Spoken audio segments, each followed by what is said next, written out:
अस्सलाम वालेकुम, कैसे हैं जी आप सब लोग। So I am sure that you guys are doing very very good.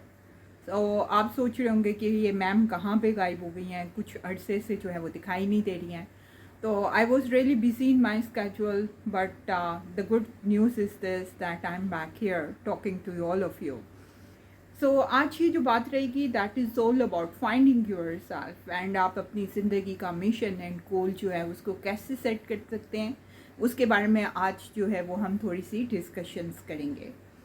सो अल्लाह ताला ने कुछ लोगों को बड़ी ही पुरकशिश शख्सियत जो उनसी है वो अता करके दुनिया के अंदर भेजा होता है, जैसे कि कुतुबुद्दीन ऐबक, जिनको यूसुफ सानी भी कहा जाता है। अगर देखा जाए तो दुनिया के अंदर जो सबसे ज़्यादा खूबसूरत इंसान जिनको कहा जाता है वो हज़रत यूसुफ अलैहिस्सलाम है, और उनके बाद अगर किसी को पुरकशिश शख्सियत जो है वो माना जाता है तो वो कुतुबुद्दीन ऐबक हैं। इसी तरह से कुछ लोगों को अल्लाह ताला ने बेइंतहा एनर्जी जो उनसी है वो प्रोवाइड करके दुनिया के अंदर भेजा होता है कि उनको अपनी ज़िंदगी के अंदर सारे काम भी छोटे लगना शुरू हो जाते हैं, क्योंकि उनके अंदर जो है वो बेइंतहा एनर्जी होती है। ज़िंदगी के अंदर कुछ ऐसे भी मुकाम आते हैं जिस वक्त हमें डिसाइड करना पड़ता है कि हम अपनी ज़िंदगी के अंदर जो है वो हासिल क्या करना चाहते हैं, और यही वो मुकाम होता है कि जिस वक्त हमें चाहिए कि हम पूरी की पूरी मेहनत, पूरी तवज्जो और पूरी कोशिश जो उनसे है वो लगा दें, ये हासिल करने के लिए, ये जानने के लिए कि हमारी ज़िंदगी का मकसद क्या है, हम किस चीज़ के अंदर बेहतरीन हैं और क्या अपनी ज़िंदगी के अंदर जो है वो हम हासिल करना चाहते हैं।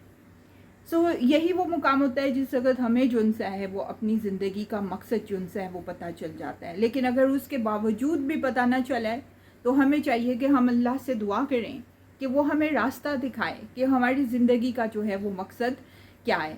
याद रखिएगा कि जनाब, ख़तरा उसी चीज़ का होता है जो कि वो चल रही होती है, क्योंकि उसके टकराने का, ख़त्म होने का जो है वो भी ख़तरा मौजूद होता है।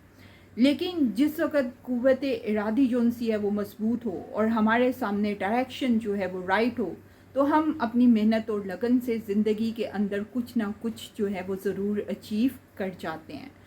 देखा जाए तो जो लोग डफ़र होते हैं, ठीक है, वो भी तो ज़िंदगी गुजार रहे होते हैं, लेकिन उनको जो है वो सिर्फ़ और सिर्फ ज़िंदगी का कोई मकसद नहीं होता। वो ज़िंदगी का एंड जो है सिर्फ़ और सिर्फ उसी का इंतज़ार कर रहे होते हैं। क्यों? क्योंकि उन्होंने ज़िंदगी के अंदर कुछ हासिल करने के लिए सोचा नहीं होता। लेकिन जिन लोगों के अंदर तवानाई ज़्यादा होती है, जुस्तजू ज़्यादा होती है, जो अपनी तलाश करना चाहते हैं, अपने मकसद को हासिल करना चाहते हैं, वो अपनी लगन और जुस्तजू के ज़रिए जो है वो ज़िंदगी के अंदर कुछ ना कुछ हासिल ज़रूर जो है वो कर लेते हैं। अगर हम चाहें कि जनाब हमारे सामने हालात जो हैं वो बिल्कुल साज़गार हो जाएं, तभी हम कुछ चीज़ें जो उनसी हैं वो अचीव करें, तो यकीन करें कि नबियों को भी जो है वो बिल्कुल साज़गार हालात नहीं मिले थे, उनके सामने भी मुश्किलात थी। इसी तरह से एक छोटे से बीज को देखें, अगर बीज ने ज़मीन से एक पौधे की सूरत में निकलना है तो उसे भी ज़मीन का सीना जो है वो चीर कर बाहर निकलना पड़ता है। इससे पता यही चलता है कि ज़िंदगी के अंदर मेहनत, लगन और कोशिश जो है वही हमें कुछ ना कुछ अचीव करने के लिए जो है वो हमारी मदद करती है।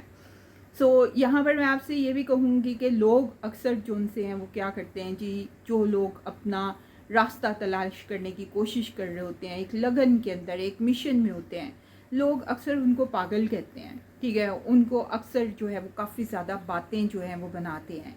लेकिन अगर हमारे अंदर जो है वो एक लगन है, एक जुस्तजू है, तो हम दुनिया में जाने से पहले अपना नाम जो है वो ऐसे लोगों की लिस्ट में भी शामिल कर सकते हैं जो कि जाने के बाद भी एक रोशन सितारे की तरह, एक शम्मा की तरह जो है वो जलते ही रहते हैं, ठीक है, क्योंकि वो रोशनी फैलाते हैं। इसी रोशनी के सफ़र से चलने के लिए मैं आपको जो है वो यहीं पर छोड़ती हूँ जनाब। Till the time we meet next time, and with this, stay blessed and see you again. Thank you very much and take care of yourself.